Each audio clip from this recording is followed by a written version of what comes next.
കഥ തുടങ്ങുന്നത് നമ്മുടെ കഥാനായികയായ റീയുടെ ഒരു സ്വപ്നം കാണിച്ചുകൊണ്ടാണ്. റീ ഒരു സാധാരണ പെൺകുട്ടിയല്ല, അവൾ ഒരു വാമ്പയർ ആണ്, മനുഷ്യലോകത്ത് താമസിക്കുന്ന ഒരു വാമ്പയർ. ഈ സ്വപ്നം അവൾക്ക് ഇടയ്ക്കിടയ്ക്ക് വരാറുള്ളതാണ്. അത് അവളുടെ കുട്ടിക്കാലത്ത് സംഭവിച്ച ഒട്ടും ഓർക്കാൻ ആഗ്രഹിക്കാത്ത ഒരു കാര്യത്തെക്കുറിച്ചുള്ളതായിരുന്നു. കുട്ടിക്കാലം മുതലേ ഇവളെ ഒരു മോൺസ്റ്റർ എന്ന മുദ്രകുത്തി കൂട്ടുകാർ അകറ്റി നിർത്തുമായിരുന്നു. അവൾ അതോർത്ത് പെട്ടെന്ന് ഞെട്ടി ഉണരുകയാണ്. ഈ സമയം അവൾ ഒരു മെട്രോയിലായിരുന്നു ഉണ്ടായിരുന്നത്. അവൾ ഉറക്കത്തിൽ സ്വപ്നം കണ്ട് ഞെട്ടി ഉണർന്ന ആ ഒരു ശബ്ദം മറ്റുള്ളവരുടെ ശ്രദ്ധ ആകർഷിക്കുന്നു. ഇതേ സമയം ഇവളുടെ അടുത്തിരുന്ന ഒരു പാസഞ്ചർ തൊട്ടടുത്തിരിക്കുന്ന മറ്റൊരു ലേഡിയെ ഉപദ്രവിച്ചുകൊണ്ടിരിക്കുകയായിരുന്നു. പെട്ടെന്ന് അയാളും ഈ ശബ്ദം കേട്ട് ഞെട്ടുന്നു. കൂടാതെ എല്ലാവരും ഇങ്ങോട്ട് നോക്കുമ്പോൾ അയാള് താൻ ചെയ്തത് കണ്ടിട്ടാണ് എല്ലാവരും നോക്കുന്നത് എന്ന് കരുതി നൈസായി ഞാനൊന്നും ചെയ്തില്ല എന്ന് പറഞ്ഞ് അവിടെ നിന്ന് എഴുന്നേക്കാനായി തുടങ്ങുന്ന സമയം ഇത്രയും നേരം അയാളെ സഹിച്ചുകൊണ്ടിരുന്ന ആ പെൺകുട്ടി ഇയാൾ തന്നെ ഉപദ്രവിച്ചു എന്ന് പറയുന്നു. അത് കേട്ട് അയാളുടെ അടുത്തേക്ക് ആളുകൾ എത്തുമ്പോൾ അയാൾ പെട്ടെന്ന് അവിടെ നിന്ന് എഴുന്നേറ്റ് ഓടാൻ നോക്കുന്നു. ആ സമയം അയാളുടെ കയ്യിലുണ്ടായിരുന്ന ചെറിയ മിൽക്ക് പാക്കറ്റ് താഴെ വീഴുന്നു. അത് പൊട്ടുമ്പോൾ എല്ലാവരും ഷോക്കാവുകയാണ്. കാരണം അതിൽ പാലല്ല,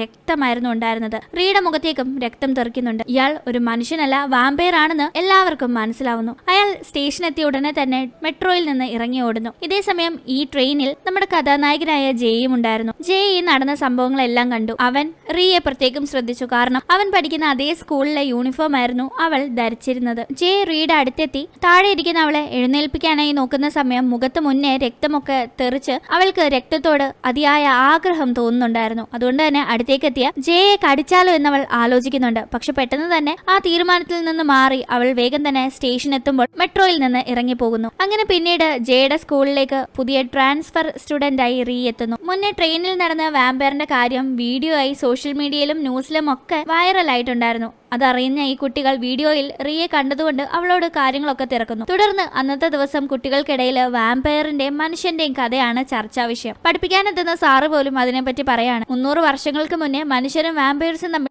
സമാധാന കരാറിൽ ഒപ്പുവെച്ചിട്ടുണ്ടെന്നും അതുകൊണ്ട് തന്നെ വാമ്പേഴ്സിനെ ഇപ്പോൾ മനുഷ്യർ പേടിക്കേണ്ട ആവശ്യമില്ല എന്നെല്ലാം പറയുന്നു. പക്ഷെ കുട്ടികൾ അവർക്ക് വാമ്പേഴ്സിനോടുള്ള വെറുപ്പിനെ പറ്റി തന്നെ പറയാണ്. പ്രത്യേകിച്ച് നമ്മുടെ ജെയ്ക്ക് വാമ്പേഴ്സിനെ ഇഷ്ടമേ അല്ല. പിന്നീട് ഫുഡ് കഴിക്കുന്ന സമയത്തും വാമ്പേഴ്സിനെ പറ്റി തന്നെ പറയുന്നു. വാമ്പേഴ്സിന് മനുഷ്യന്റെ രക്തമല്ല ഏറ്റവും ഇഷ്ടം. അവർ കഴിക്കാത്ത ആഹാരങ്ങളെ പറ്റിയൊക്കെ ഇവര് ഡിസ്കസ് ചെയ്യുമ്പോൾ മെനുവിലുണ്ടായിരുന്ന അത്തരം ഫുഡ്സ് പ്രത്യേകം എടുത്ത് കഴിക്കാനായി റീ ശ്രദ്ധിക്കുന്നു. കാരണം അവൾക്ക് അവളൊരു വാമ്പയർ ആണെന്ന കാര്യത്തിൽ ക്ലാസ്മേറ്റ്സിനൊന്നും സംശയം തോന്നരുത് എന്നൊരു പ്രത്യേക ശ്രദ്ധയുണ്ട്. അങ്ങനെ പിന്നീട് നമ്മൾ കാണുന്നത് റീയുടെ അച്ഛനെയാണ്. അദ്ദേഹം അനിമൽസിന്റെ രക്തം ജ്യൂസ് പോലെ ആക്കിയെടുത്ത് അതൊരു ഫ്രൂട്ട് ജ്യൂസിന്റെ കവറിനകത്ത് ഫില്ല് ചെയ്യാണ് ഇവർക്ക് വെളിയിൽ ആളുകൾക്ക് സംശയം തോന്നാത്ത രീതിയിൽ അത് കുടിക്കാനായി. പിന്നീട് നമ്മൾ കാണുന്നത് ഈവനിങ് ക്ലാസ് കഴിഞ്ഞ് തിരിച്ച് വീട്ടിലേക്ക് മെട്രോയിൽ യാത്ര ചെയ്യുകയായിരുന്നു റീ. ആ സമയം അവൾ ചെറിയ മയക്കത്തിൽ പോകുന്നു. അവൾക്ക് മയക്കത്തിൽ തന്നെ തൊട്ടടുത്തിരിക്കുന്ന ആളിന്റെ രക്തം കുടിക്കാനായി വലിയ തുര വരുന്നു. അവൾ വേഗം അയാളുടെ കഴുത്തിന് നേരെ അവളുടെ മുഖം കൊണ്ടുപോവാണ്. ആരുടെ കഴുത്താണെന്ന് നിങ്ങൾക്ക് മനസ്സിലായോ? നമ്മുടെ ജെയുടെയാണ്. അവൻ പെട്ടെന്ന് സ്റ്റക്ക് ആവുന്നു. ഇവളിത് എന്താ കാണിക്കുന്നതെന്ന്. കൂടാതെ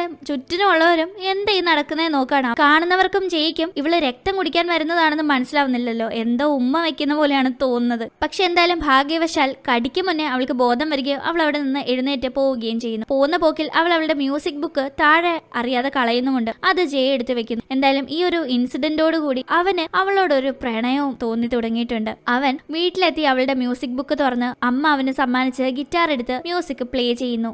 അവൻ പിന്നീട് അടുത്ത ദിവസം റീയെ കാണുമ്പോൾ അവളോട് കഴിഞ്ഞ ദിവസം നടന്നതിനെ പറ്റി സംസാരിക്കാനായി ശ്രമിക്കുന്നു. അപ്പോൾ അവൾ ഇവനെ ഓർമ്മയെ ഇല്ലാന്ന് പറഞ്ഞ് അവോയ്ഡ് ചെയ്യാൻ നോക്കുമ്പോൾ ഇവന് ദേഷ്യം വരുന്നു. ഇവൻ നീ എന്നോട് മാപ്പ് പറഞ്ഞാൽ പറ്റുമെന്ന് പറഞ്ഞ് അവളുടെ മ്യൂസിക് ബുക്കും അവന്റെ കയ്യിലുള്ളത് കാണിക്കുന്നു. ഇവൾക്ക് പെട്ടെന്ന് ഇവന്റെ രക്തത്തിന്റെ മണം അടിക്കുന്നു. അവൾ മൂക്കും പൊത്തി അവിടെ നിന്ന് പോവുകയാണ്. പിന്നെ നമ്മൾ കാണുന്നത് യൂൻ എന്ന ഒരാൾ അദ്ദേഹത്തിന്റെ എക്സ് വൈഫിന് ജെയുടെ ഫോട്ടോസ് ഒക്കെ കാണിച്ചു കൊടുക്കുന്നതാണ്. കാരണം ഈ യൂൻ ജെയുടെ അച്ഛനുമാണ് അധ്യാപകനുമാണ്. അദ്ദേഹത്തിന്റെ എക്സ് വൈഫ് ബന്ധം വേർപെടുത്തി കഴിഞ്ഞ് ഒരു വാമ്പയറിനെ കല്യാണം കഴിച്ച് ജീവിക്കുന്നത് കൊണ്ട് തന്നെ ജെയ്ക്ക് അവരോട് തീരെ താല്പര്യമില്ല. അങ്ങനെ പിന്നീട് യൂൻ ജെയെ ഒരു കഫേയിൽ വെച്ച് കണ്ട് സംസാരിക്കുകയാണ്. ഈ സമയം ഇതേ കഫേയിൽ റീ പാട്ട് പാടാനായി എത്തിയിട്ടുണ്ടായിരുന്നു. ഇവൾ ഒരു പാട്ടുകാരിയാണെന്ന് മനസ്സിലാക്കുന്ന ജെ പിന്നീട് അവന്റെ കൂടെ ഒരു ബാൻഡിന്റെ പെർഫോമൻസിനായി ക്ഷണിക്കുന്നുണ്ടെങ്കിലും അവൾ പോകാൻ തയ്യാറാകുന്നില്ല. ഇതേ സമയം യൂനിന്റെ അനന്തരവൻ ഒരു വാമ്പയർ ആണ്. അവനെ ചില തെറ്റുകൾ മൂലം വാമ്പയർ കൺട്രോൾ സിസ്റ്റം പണിഷും ചെയ്തിട്ടുണ്ട്. ആ ഒരു സമയം അനന്തരവനോട് തന്റെ സ്കൂളിലേക്ക് ട്രാൻസ്ഫർ ആയി വരാനും കാര്യങ്ങൾ ബെറ്റർ ആകുമെന്നുമെല്ലാം യൂൻ ഉപദേശിക്കുന്നു. അങ്ങനെ അടുത്ത ദിവസം സ്കൂളിലെത്തുന്ന റീയെ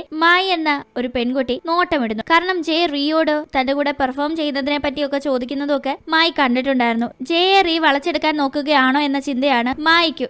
അതുകൊണ്ട് തന്നെ റീക്കിട്ട് പണി കൊടുക്കാനായി മായി അവളുടെ ലോക്കറിലുള്ള PT പീരീഡിൽ ഇടുന്ന ഡ്രസ്സ് അഴുക്കാക്കി അത് ലോക്കറിൽ വെച്ച് ലോക്കർ ലോക്ക് ചെയ്ത് മാറ്റുന്നു. ഇതേ സമയം തനിക്ക് കഴിക്കേണ്ട രക്തം എടുക്കാനായി ലോക്കറിന്റെ അവിടേക്ക് റീ എത്തുമ്പോൾ അവൾക്ക് അത് തുറക്കാൻ സാധിക്കുന്നില്ല. അവൾ പിന്നെ ഇങ്ങനെ ലോക്കർ തുറക്കാൻ കഴിയാതെ ആകെപ്പാടെ വിശന്ന് കണ്ണു കാണാനാവാത്ത അവസ്ഥയിൽ നടക്കുന്നു. ആ സമയത്ത് അവളുടെ മുന്നിലേക്ക് ജെ എത്തുന്നു. ജയെ കാണുമ്പോൾ അവൾ മുന്നത്തെ പോലെ തന്നെ അവന്റെ രക്തം കുടിക്കാനായി അടുത്തേക്ക് ചെല്ലുന്നു. ഇത് മറ്റു കുട്ടികൾ ഇവൾ എന്തേ കാണിക്കുന്നത് എന്ന് നോക്കി നിൽക്കുകയാണ്. അവർക്കും ഇവളിപ്പോ രക്തം കുടിക്കാൻ ശ്രമിച്ചതാണെന്ന് മനസ്സിലാവുന്നില്ല. കിസ് ചെയ്യാൻ വരുന്ന പോലെയാണ് തോന്നുന്നത്. പക്ഷെ പെട്ടെന്ന് അവൾ അവിടെ നിന്ന് മാറി മുന്നോട്ട് പോകുന്നുണ്ടെങ്കിലും ബോധം കെട്ട് വീഴുന്നത് സീഹുവിന്റെ മുന്നിലാണ്. മറ്റേ വാമ്പയർ പയ്യന്റെ. അവൻ ഇവളെ എടുത്തുകൊണ്ട് പോയി ഒരു സ്ഥലത്ത് മാറ്റി നിർത്തി അവൾക്ക് കുടിക്കാനായി രക്തം കൊടുക്കുമ്പോഴാണ് അവളൊന്ന് നോർമൽ ആകുന്നത്. കൂടാതെ ഇവനും ഒരു വാമ്പയർ ആണെന്ന് അവൾക്ക് മനസ്സിലാവുന്നു. PT പീരീഡിൽ യൂണിഫോം ഇടാതെ വന്നതിന് റിയെ പണിഷ് ചെയ്യാണ് സാർ. ഈ സമയം മായി സാർ ഞാൻ അവളെ ലോക്കർ തുറക്കാൻ സഹായിക്കാമെന്ന് പറഞ്ഞ് ലോക്കർ തുറന്നു കൊടുക്കുകയും ചെയ്യുന്നു. മായി വളരെ നല്ല കുട്ടിയാണെന്ന് വരുത്തി തീർക്കാനായി നോക്കുകയാണ്. എന്തായാലും PT സാർ റിയെ പണിഷ് ചെയ്യുമ്പോൾ പണിഷ്മെന്റിന് അവളുടെ കൂടെ സീഹുവും കൂടുന്നു. ജയ്ക്കും സീഹുവിനും പരിചയമുണ്ടായിരുന്നു. ജയുടെ അമ്മ ഒരു വാമ്പയറിനെ കല്യാണം കഴിച്ചതുകൊണ്ട് തന്നെ അവന് വാമ്പേഴ്സിനോട് വലിയ ദേഷ്യമാണ് ഉള്ളതെന്നറിയാവുന്ന സീഹു റിയെ ജയെ വിശ്വസിക്കേണ്ട, അവൻ അപകടകാരിയാണെന്ന് മുന്നറിയിപ്പ് നൽകുന്നു. പക്ഷെ അവൾ അത് കാര്യമാക്കുന്നില്ല. അങ്ങനെ പിന്നീട് ജെ റിയെ കാണാനായി വരുന്നു. അവന്റെ ബാൻഡിൽ ഇവളെയും ചേർക്കണമെന്നതാണ് അവന്റെ ആഗ്രഹം. അതിനെപ്പറ്റി സംസാരിക്കുകയാണ്. ഈ സമയത്ത് അവിടെയുള്ള റീഡ് അനിയത്തിയെ ജയെ കൊഞ്ചിക്കുന്ന സമയം ആ കുട്ടി ജയെ കടിക്കാനായി വരുന്നുണ്ടെങ്കിലും അത് കാണുന്ന റീ അനിയത്തിയെ പിടിച്ചു മാറ്റുന്നു. അങ്ങനെ ഇരിക്കെ ഒരു ദിവസം ജയുടെ ആഗ്രഹം പോലെ തന്നെ റിയയും ബാൻഡിൽ ചേർക്കണമെന്ന് തീരുമാനിക്കുന്ന യൂൻ അതിനെപ്പറ്റി അവളോട് സംസാരിക്കാനായി വരുന്നു. ആ സമയത്ത് ഇവളൊരു വാമ്പയർ ആണെന്ന് യൂൻ പെട്ടെന്ന് തന്നെ മനസ്സിലാക്കുന്നുണ്ട്. തന്റെ അനന്തരവനായ സൂഹിയെ പറ്റിയെല്ലാം റിയോട് യൂൻ സംസാരിക്കുന്നു. അവന്റെ പേരൻസിനെയും വാമ്പയേഴ്സിന്റെ ഓർഗനൈസേഷൻ ശിക്ഷിച്ച കാര്യമൊക്കെ പറയാണ്. കൂടാതെ ജയ്ക്ക് അവന്റെ അമ്മയോടുള്ള ദേഷ്യത്തെ പറ്റിയും യൂൻ പറയുന്നു. എന്തായാലും പതിയെ ജയോടുള്ള ദേഷ്യമൊക്കെ റീക്ക് ഇല്ലാതായി വരുവാണ്. അതുകൊണ്ട് തന്നെ അവൾ ബാൻഡിൽ ചേരാനായി തീരുമാനിക്കുന്നു. ഇവള് മാത്രമല്ല സൂഹിയും ഒക്കെ ബാൻഡിൽ ചേരുന്നുണ്ട്. അങ്ങനെ ബാൻഡ് മെമ്പേഴ്സ് എല്ലാവരും കൂടി തകൃതിയിൽ പ്രാക്ടീസ് ചെയ്യാനും പ്രോഗ്രാംസ് അവതരിപ്പിക്കാനും തുടങ്ങുന്നു. ഇതിന്റെ ഇടയിൽ ജയും റീയും തമ്മിൽ വളരെയധികം ക്ലോസുമാകുന്നു. അങ്ങനെ ഇരിക്കെ ഒരിക്കൽ തന്റെ അമ്മയെ കാണുന്ന ജയ്, നിങ്ങളെ ഞാൻ എന്റെ അമ്മയായി കണക്കാക്കുന്നേയില്ല, പകരം എന്നെ ഒരിക്കൽ പഠിപ്പിച്ച എന്റെ അധ്യാപിക എന്ന രീതിയിൽ എന്നോട് സംസാരിക്കാനാകുമെങ്കിൽ മാത്രം സംസാരിച്ചാൽ മതിയെന്ന് പറയുന്നു. അത്രക്കേറെ ഇവന് വാമ്പയർസിനോട് ദേഷ്യമുണ്ട്. അമ്മ വാമ്പയർ അല്ലെങ്കിൽ പോലും ഒരു വാമ്പയറിനെ കെട്ടിയതിന്റെ ദേഷ്യമാണിത്. അങ്ങനെ പിന്നീട് യൂനും എക്സ് വൈഫായ ജയുടെ അമ്മയും കണ്ടുമുട്ടുന്നു. ഇവർ സംസാരിക്കുന്നത് സീഹുവിനെ പറ്റിയാണ്. സീഹു ഒരു കുട്ടിയായിരുന്ന സമയത്ത് അവൻ ആ ഒരു രക്തത്തോടുള്ള ആഗ്രഹം കൺട്രോൾ ചെയ്യാൻ സാധിക്കാതെ മനുഷ്യനെ അറ്റാക്ക് ചെയ്തിരുന്നു. അതിന്റെ പേരിലാണ് അവനെയും പേരൻസിനെയും ശിക്ഷിച്ചിരിക്കുന്നത്. പതിയെ ഇവന്റെ വാമ്പയർ പവർ എല്ലാം മാറ്റി മനുഷ്യനാക്കുന്ന ഒരു കാര്യത്തെ പറ്റിയെല്ലാം യൂൻ സംസാരിക്കുമ്പോൾ അത് കേൾക്കുന്ന സീഹു യൂനിനോട് വഴക്കുണ്ടാക്കുന്നു. തുടർന്ന് ഇവർക്കിടയിൽ നടക്കുന്ന സംസാരം അവിടേക്ക് എത്തിയ ജെ കേൾക്കുന്നു. ജെ പിന്നീട് ഈ കാര്യം പറഞ്ഞ് സീഹുവിനോട് വഴക്കുണ്ടാക്കുകയാണ്. മേലാൽ നിന്നെ റീയുടെ സൈഡിലേ കണ്ടുപോരുത്, അവളൊരു വാമ്പയറുമായി കൂട്ടുകൂടുന്നത് എനിക്ക് ഇഷ്ടമല്ല എന്ന് പറഞ്ഞാണ് ജെ സീഹുവിനെ അടിക്കുന്നത്. എന്തായാലും ആ സംഭവത്തിന് ശേഷം സീഹുവിനെ പറ്റി ഒരു വിവരവുമില്ല. യൂൻ സീഹുവിനെ അന്വേഷിക്കുന്നുണ്ടെങ്കിലും കണ്ടെത്താൻ സാധിക്കുന്നില്ല. അതുകൊണ്ട് തന്നെ റിയോട് സീഹുവിനെ കണ്ടുപിടിക്കാൻ സഹായിക്കാമോ എന്ന് ചോദിക്കുന്നു.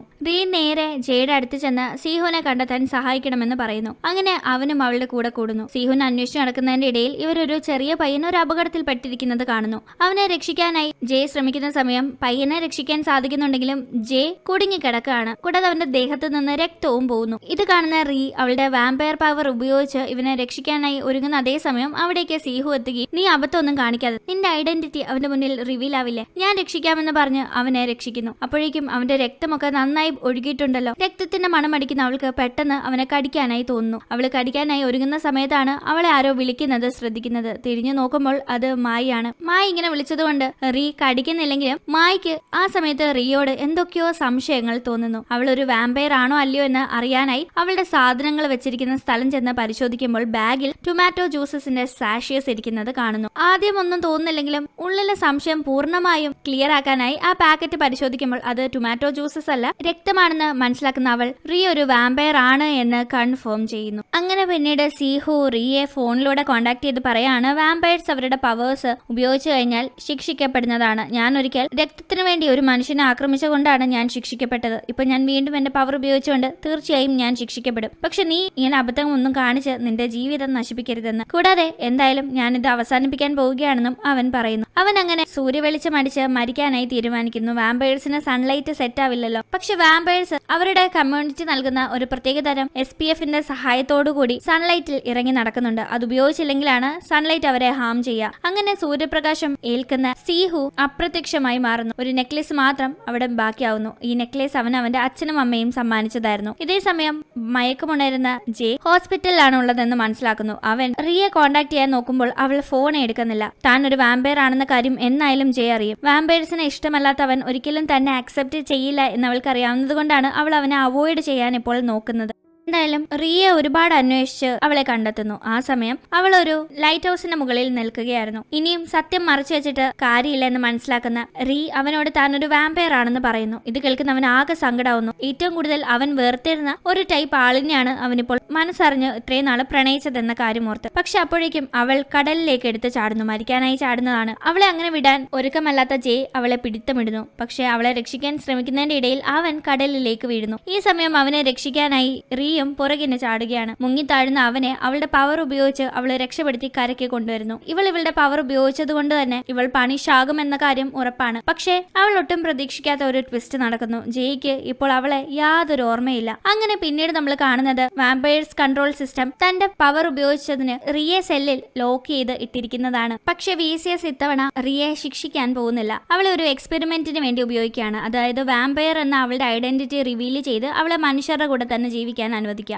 വാമ്പയേഴ്സ് അക്രമകാരികളല്ല എന്ന ചിന്ത മനുഷ്യരുടെ ഉള്ളിൽ കൊണ്ടുവരാനായിട്ടാണ് ഈ ഒരു കാര്യം ചെയ്യുന്നത്. അങ്ങനെ തന്റെ സ്കൂളിലേക്ക് തിരിച്ച് റീ പഠിക്കാനായി പോകുന്നു. ഇതേ സമയം സൂര്യവെളിച്ചമേറ്റ് മരിക്കാനായി ശ്രമിച്ച സീഹുവും ഇതേ സ്ഥലത്താണുള്ളത്. അവൻ പൂർണ്ണമായും നശിക്കുന്നതിന് മുന്നേ അവനെ VCS കൊണ്ടുവന്ന് അവനെയും എക്സ്പെരിമെന്റിന്റെ ഒരു ഭാഗമാക്കാനായി തീരുമാനിച്ചു. എന്തായാലും സ്കൂളിലെത്തുന്ന അവളെ കുട്ടികളെല്ലാം വല്ലാത്ത രീതിയിലാണ് ഇപ്പോൾ ട്രീറ്റ് ചെയ്യുന്നത്. അവളൊരു വാമ്പയർ ആണ് എന്ന് അറിഞ്ഞതിന് ശേഷം ജെയ്ക്ക് അവളെ തീരെ മൈൻഡില്ല. ഓൾറെഡി അവൻ അവളെ ഓർമ്മയില്ല. എങ്കിലും സ്കൂളിലെ കുട്ടികൾ അവളെ ഒരുപാട് ബുള്ളി ചെയ്യുന്ന സമയം അവനാണ് അവളെ ഹെൽപ്പ് ചെയ്യുന്നത്. ഹെൽപ്പ് ചെയ്യുക എന്നതിനപ്പുറം ഒരു കോൺവെർസേഷന് പക്ഷെ അവൻ മുതിരുന്നില്ല. അങ്ങനെ അവൾ ഒരു ദിവസം സ്കൂളിലിരുന്ന് രക്തം കുടിക്കുന്ന സമയം കുട്ടികളെല്ലാം ഒരുമാതിരി അവളെ നോക്കുന്നു. ഈ ടൈം സീഹു അവിടേക്ക് എത്തി അവളെ അവിടെ നിന്ന് കൂട്ടിക്കൊണ്ടു പോകുന്നു. എന്തായാലും സ്കൂളിൽ വാമ്പയർ ഉണ്ട് എന്ന കാര്യം മനസ്സിലാക്കുന്ന പേരൻസ് അതിനെപ്പറ്റി പ്രതിഷേധമുണ്ടാക്കുന്നു. പക്ഷേ ജെ ആണ് അവരോട് സംസാരിച്ച് കൺവിൻസ് ചെയ്യുന്നത്. വാമ്പയേഴ്സ് നമ്മളെ ആക്രമിക്കാത്തടത്തോളം കാലം അവരെ കൊണ്ട് കുഴപ്പമില്ല എന്നെല്ലാം അവൻ പറയുന്നു. അവൻ പതിയെ റിയുമായി കൂട്ടാവുന്നു. അങ്ങനെ ഇരിക്കെ അവന്